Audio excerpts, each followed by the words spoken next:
हम उस महान विरासत की परंपरा से पले हुए लोग हैं जो एक ही मंत्र लेकर के चले हैं।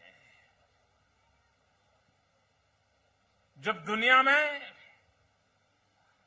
भारत सोने की चिड़िया कहलाता था,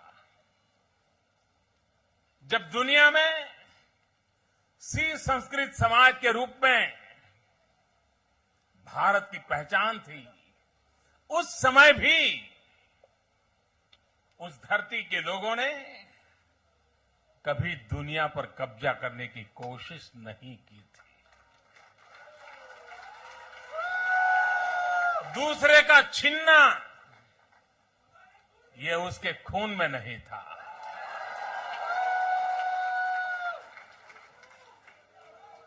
एक सामान्य व्यक्ति भी वही भाषा बोलता है जो एक देश का प्रधानमंत्री बोलता है।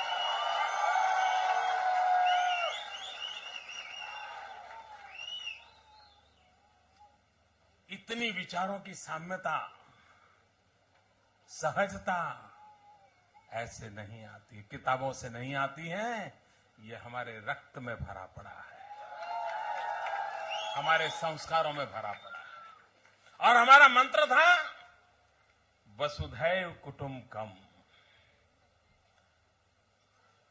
पूरा विश्व हमारा परिवार है। इस तत्व को लेकर के हम निकले हुए लोग हैं और इसी के कारण आज दुनिया के किसी भी सा बात, हम उस परंपरा के लोग हैं जिस परंपरा में प्रकृति से प्रेम करना सिखाया गया है। हम ही तो लोग हैं जिन्हें पृथ्वी ये माता है, ये बचपन से सिखाया जाता है। शायद दुनिया में कोई ऐसी परंपरा नहीं होगी जो पृथ्वी ये माता है ये संकल्प कराती हो। और इतना ही नहीं, बालक छोटी आयु में भी जब बिस्तर से नीचे पैर रखता है तो मां कहती है कि देखो बेटे, जब बिस्तर से जमीन पे पैर रखते हो तो पहले ये धरती मां को प्रणाम करो, उसकी क्षमा मांगो, ताकि तुम उसके सीने पे अपना पैर रख रहे हो।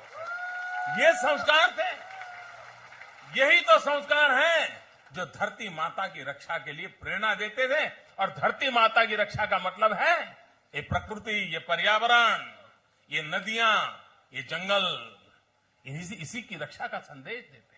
अगर ये बच जाता है तो क्लाइमेट का संकट पैदा नहीं होता है।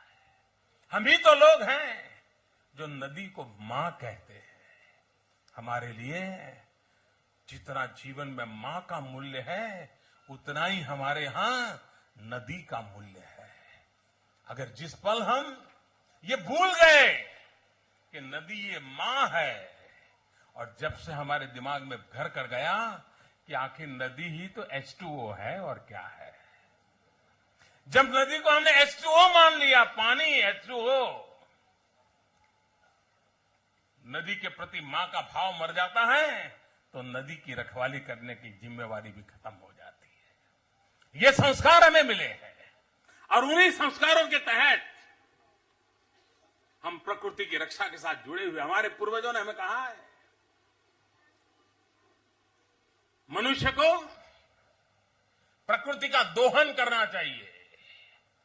कभी आपने बछड़े को उतना ही दूध पीते हुए देखा होगा जितना कि बिछड़े को जरूरत होगी। कभी मां को काटने का, गाय को काटने का प्रयास कोई नहीं करता है। और इसलिए प्रकृति का भी दोहन होना चाहिए, प्रकृति का शोषण नहीं होना चाहिए। मिल्किंग ऑफ नेचर हमारे यहां कहा गया है, exploitation of the nature is a crime. अगर ये विचार और ये आदर्शों को लेकर के हम चलते हैं तो हम मानव जिस संकट को जूझ रहा है उस संकट से बचाने का रास्ता दे सकते हैं। हम वो लोग हैं जिन्होंने पूरे ब्रह्मांड को एक परिवार के रूप में माना है। आप देखिए, छोटी छोटी चीजें होती हैं लेकिन जीवन को कैसे बनाती है। पूरे परिवार मानना ये किताबों से नहीं, परिवार के संस्कारों से समझाया गया है। बच्चा छोटा होता है ना, तो माँ उसको खुले मैदान में ले जाकर के कहती है कि देखो बेटे, ये जो चांद दिखता है ना, ये चांदा है ना, तेरा मामा है। कहता है कि नहीं कहते? आपको भी कहा था कि नहीं कहा था?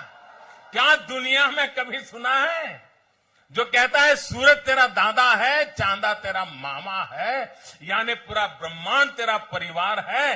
ये संस्कार जिस धरती से मिलते हैं, वहां प्रकृति के साथ कभी संघर्ष नहीं हो सकता है, प्रकृति के साथ समन्वय होता है। और इसलिए आज विश्व जिस संकट को झेल रहा है, भारतीय चिंतन के आधार पर विश्व का नेतृत्व करने का समय आ गया है। क्लाइमेट बचाने के लिए दुनिया